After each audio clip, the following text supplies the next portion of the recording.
Orang kalau sakaratul maut itu kan sakitnya luar biasa ya. Dan kita tahu adegan sakaratul maut Rasulullah.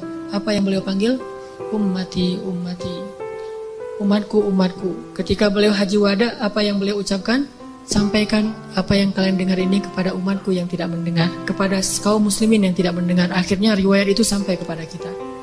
Terus mikirin kita. Hingga suatu hari Nabi lagi duduk bersama sahabat. Nabi bilang gini, wahai para sahabat, tahukah kalian siapa manusia yang paling dicintai oleh Allah dan aku juga mencintainya? Kata para sahabat, para nabi ya Rasul. Kata Rasul, kalau para nabi wajar dicintai oleh Allah, mereka itu adalah utusan-utusan Allah. Mereka dapat wahyu dari Allah. Mereka langsung berbicara dengan Allah seperti Musa, wajar dicintai oleh Allah. Tapi bukan itu maksud saya. Oh, kalau gitu para sahabat-sahabat Nabi seperti kami ya Rasul. Kalau kalian bertemu dengan aku, wajar jika Allah mencintai kalian. Wajar jika aku mencintai kalian karena kalian bertemu dengan aku. Dan kalian menjadi orang-orang yang langsung melihat mukjizatku. Tapi ada yang lebih dicintai oleh Allah daripada kalian. Siapa ya Rasulullah? Mereka adalah umatku yang datang setelah kalian. Mereka tidak pernah melihat aku, tetapi mereka beriman kepadaku dan mencintaiku, mengikuti sunnahku. Aku rindu kepada mereka. Kalian adalah sahabat-sahabatku, tapi mereka adalah keluargaku, kata Rasulullah SAW. Bukan kita yang ngaku-ngaku Rasulullah keluarga kita. Itu mah wajar banget. Orang kita orang biasa, Rasulullah orang luar biasa. Tapi Rasulullah ngaku kita sebagai keluarganya. Padahal Rasulullah tahu nggak semua dari kita itu setia kepada beliau. Yang marah ketika nama beliau dicoreng. Yang marah ketika tentang beliau itu diselewengkan. Yang marah ketika beliau dihina. Gak semua dari kita punya kesetiaan yang besar kepada beliau. Tapi beliau menganggap kita keluarganya. Beliau rela menghabiskan hidupnya dalam kesusahan demi supaya hidayah ini sampai kepada kita. Siang malam hartanya habis, dihina, dicela, diusir dari kampung halamannya. Apa yang beliau harapkan? Supaya hidayah ini sampai kepada seluruh manusia. Itu yang paling beliau harapkan. Saking cintanya Rasulullah kepada umatnya. Dan bahkan dengan seizin Allah, Rasulullah SAW sering berdoa untuk kita. Di antara doa-doa yang sering beliau ucapkan di malam hari ketika beliau tahajud. Beliau kalau tahajud itu bukan ngedoain diri sendiri, Allah masukkan saya ke surga. Bukan. Justru itu Allah menjaminkan itu kepada beliau karena beliau sering mendoakan kita. Semuanya didoakan di dalam sholat malamnya Rasulullah SAW.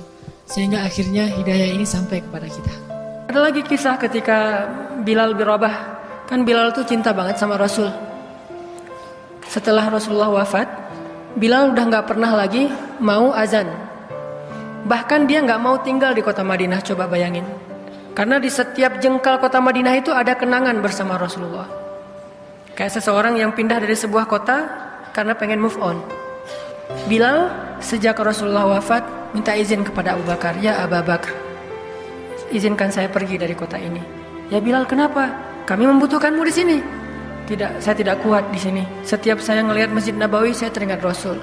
Ngelihat rumah-rumah Rasul, saya teringat Rasul. Ngelihat jalan-jalan yang pernah kita lalui bersama Rasulullah, saya nggak kuat ya Abu Bakar, izinkan saya pergi. Akhirnya diizinkan, Bilal pergi ke Syam, Suriah. Sampai di Suriah dia nikah. Suatu malam Bilal mimpi, dan mimpi orang yang soleh itu ilham. Hampir seperti wahyu walaupun beda dengan wahyu, ilham. Mimpi ketemu Nabi.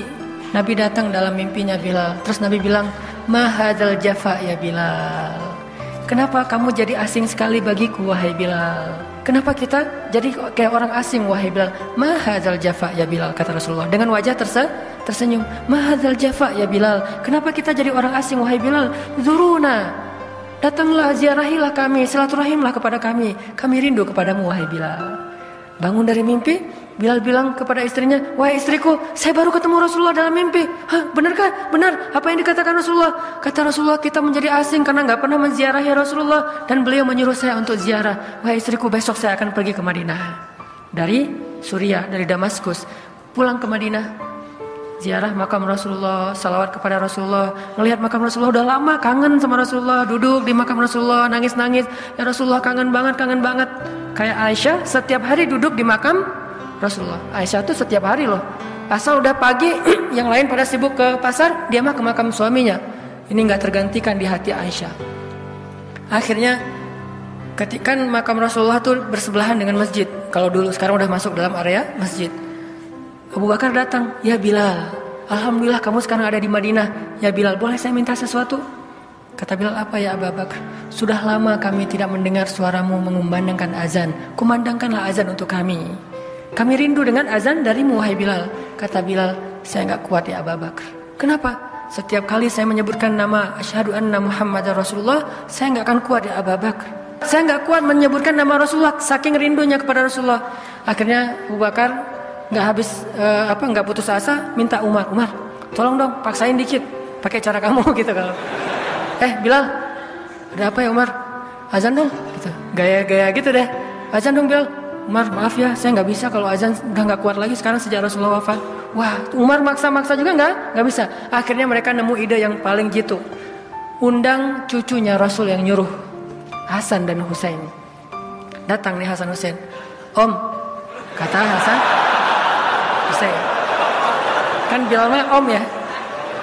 Om, cucu Rasulullah. Wajahnya mirip Rasulullah, auranya tuh aura orang salih, cara jalannya kayak Rasulullah, suaranya kayak Rasulullah, akhlaknya ini cucu paling mirip dengan kakeknya. Katanya om, langsung Bilal kaget teringat dengan Rasulullah. Hasan, Husain, Bilal peluk gitu. Om, azan dong om. Aduh, gimana ya? Yang mintanya cucu Rasul, gimana ya? Azan dong om, udah lama nih nggak dengerin azan om, biar ingat sama kakek. Itu masalahnya om, kalau udah ingat sama kakek kalian tuh nggak kuat. Coba dulu dong om, ntar kita bantu deh, gitu. Akhirnya ya udah deh, kalau yang mintanya cucu Nabi kan nggak enak nih ditolak sama kayak Nabi yang minta.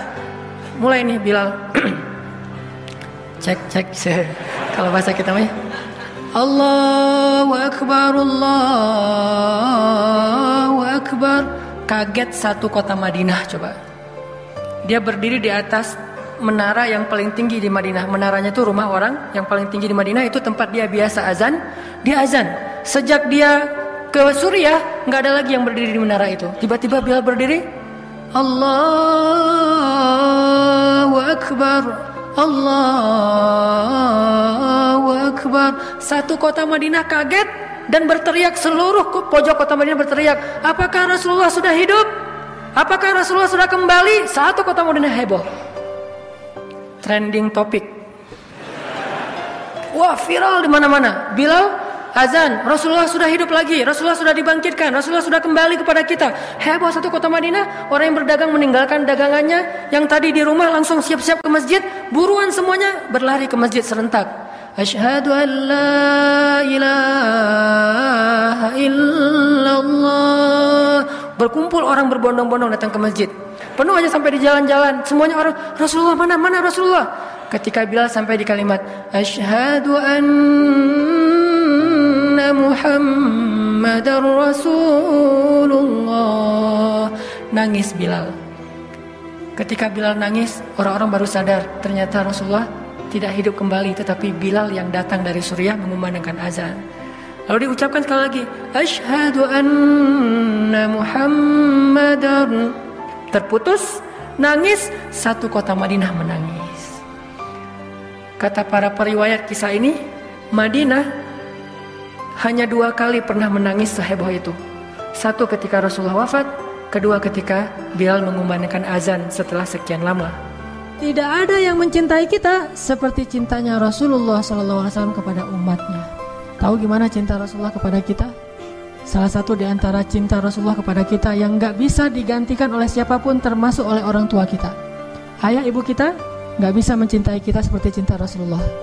Pasangan kita yang katanya sehidup semati gak bisa mencintai kita seperti cintanya Rasulullah. Di mana cintanya Rasulullah?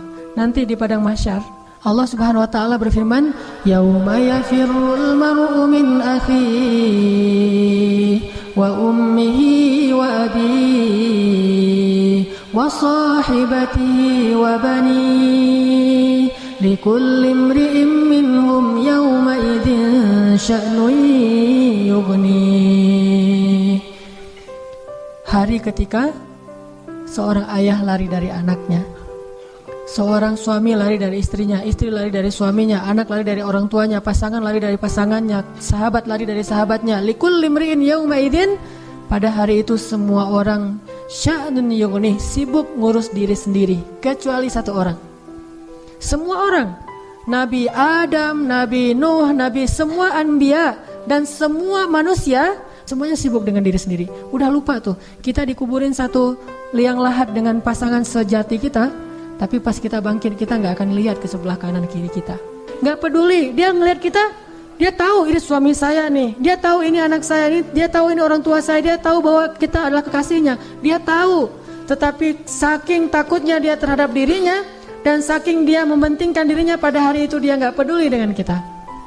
Bahkan na'udzubillah, kalau kekasihnya di sebelah diseret oleh malaikat, dia gak akan nolong.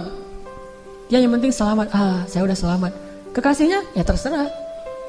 Nanti kalau dia udah beres, baru nanti dia itu juga. Gak semua orang bisa seperti itu. Tapi Rasulullah satu-satunya orang yang pada hari itu yang sangat sibuk mondar-mandir. Sibuknya luar biasa, cuma satu orang, Muhammad SAW. Itu sibuk banget. Gimana sibuknya Rasulullah? Ketika lagi di padang mahsyar, Rasulullah langsung mencari mana umatku. Dia cari, siapa kamu? Umat Muhammad. Sini. Siapa kamu? Umat Muhammad. Kumpulin semuanya umatnya. Kemudian Nabi sujud kepada Allah dengan sujud yang sangat lama.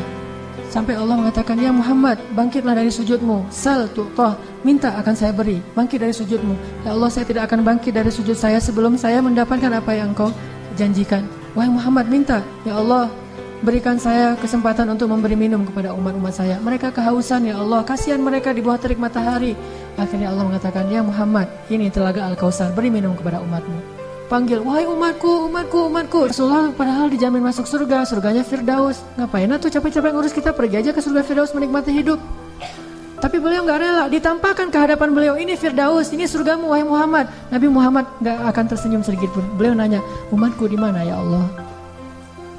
Ini Firdaus, umatku di mana ya Allah? Mereka di padang mahsyar, langsung balik lagi keluar dari surga. Coba keluar dari surga, cari, terus memberikan minum satu persatu. Bahagia banget ketemu umatnya tuh kayak ketemu kekasih lama. Kasih minum. Setelah minum satu teguk, kita gak akan haus lagi selama-lamanya. Setelah dikasih minum, Rasulullah SAW sujud lagi. Ya Muhammad, kenapa engkau sujud? Sujudnya lama banget sambil menangis di hadapan Allah. Ya Rabbi. Terus Allah mengatakan, bangun ya Muhammad, aku berikan apa yang kau minta. Ya Allah, selamatkanlah umatku dari Sirat. Langsung Nabi meminta kepada Allah kayak gitu, kata Allah, maka tunggulah mereka di ujung sirat. Nabi menunggu kita di ujung sirat sambil mengatakan, Allahumma salim, Allahumma salim. Ya Allah selamatkan. Maka yang amalnya banyak dia lewat. Ada juga yang jatuh ke dalam neraka. Rasulullah ketika tahu umatnya masih banyak yang di dalam neraka, langsung sujud lagi di hadapan Allah. Sujud yang sangat lama. Allah mengatakan, ya Muhammad, bangkitlah dari sujudmu, apa yang kau inginkan? Ya Allah, selamatkanlah seseorang dari api neraka yang di dalam hatinya ada iman walaupun sekecil biji kurma. Akhirnya kata Allah, selamatkan mereka yang ada iman sekecil biji kurma di dalam neraka. Nabi langsung pergi ke pintu neraka, mencari umatnya. Wahai malaikat, cari umat saya yang ada iman sekecil biji kurma dan selamatkan mereka. Dikeluarin. Ketika ketemu dengan Rasulullah, mereka dalam keadaan habis disiksa luar biasa. Wajah mereka, tubuh mereka rusak parah. Rasulullah melihat mereka dengan air mata, kasihan, memeluk mereka, dipersilakan masuk ke surga. Setelah selesai, udah gak ada lagi malaikat, udah gak ada lagi. Balik lagi ke hadapan arasy Allah. Di bawah arasy Allah, Nabi sujud lagi yang lama. Dalam sujud lama itu kemudian Nabi menangis. Allah berkata, ya Muhammad, kenapa menangis? Ya Allah, selamatkanlah umat saya dari api neraka yang mereka di dalam hatinya ada iman sekecil biji jagung. Kata Allah, aku izinkan. Akhirnya Nabi Muhammad lari lagi ke neraka. Wahai malaikat, keluarkan yang ada iman sekecil jagung. Keluar lagi sekian ribu, sekian juta umat Nabi Muhammad. Udah selesai semua, udah gak ada sisa. Balik lagi di bawah arasy Allah. Sujud lagi yang lama, nangis lagi sepanjang waktu yang cukup lama. Sampai Allah bertanya, ya Muhammad, bangkit. Apa yang kau inginkan ya Allah? Keluarkanlah umatku yang di dalam neraka, yang di dalam hatinya ada iman sekecil biji sawi, zarrah. Kata Allah, aku izinkan. Lari lagi ke neraka, selamatin lagi. Balik lagi, sujud lagi, ya Allah. Kata Allah, ya Muhammad, apa lagi ya Muhammad? Bukankah aku sudah menyelamatkan banyak dari umatmu? Ya Allah, demi kasih sayang yang engkau miliki, selamatkanlah umatku yang mereka tidak punya amal kecuali hanya mengatakan la ilaha illallah. Kata Allah, aku izinkan. Nabi Muhammad kemudian lari ke neraka, menyelamatkan kita dengan seizin Allah. Makanya Nabi mengatakan, katakan la ilaha illallah, baru aku bisa menyelamatkan kalian. Rasulullah hanya membukakan pintu surga untuk kita, tapi beliau tidak masuk surga. Kita yang disuruh masuk surga, beliau keluar lagi, sibuk lagi dengan yang lain. Kita yang difikirkan oleh Rasulullah SAW. Apakah orang tua kita bisa melakukan itu nanti di akhirat? Tidak. Cinta yang paling besar dari Rasulullah, gak lupa sama kita, kenal juga enggak, Bahkan kita berselawat kepada beliau aja males. Beliau tidak menyelamatkan, ya Allah selamatin aja orang yang berselawat kepada saya. Yang gak mau selawat gak usah. Enggak. Yang ada iman sekecil zarrah, yang ada iman sekecil jagung, yang ada iman sekecil biji kurma, gak masalah. Yang penting umatku ya Allah, selamatkan mereka.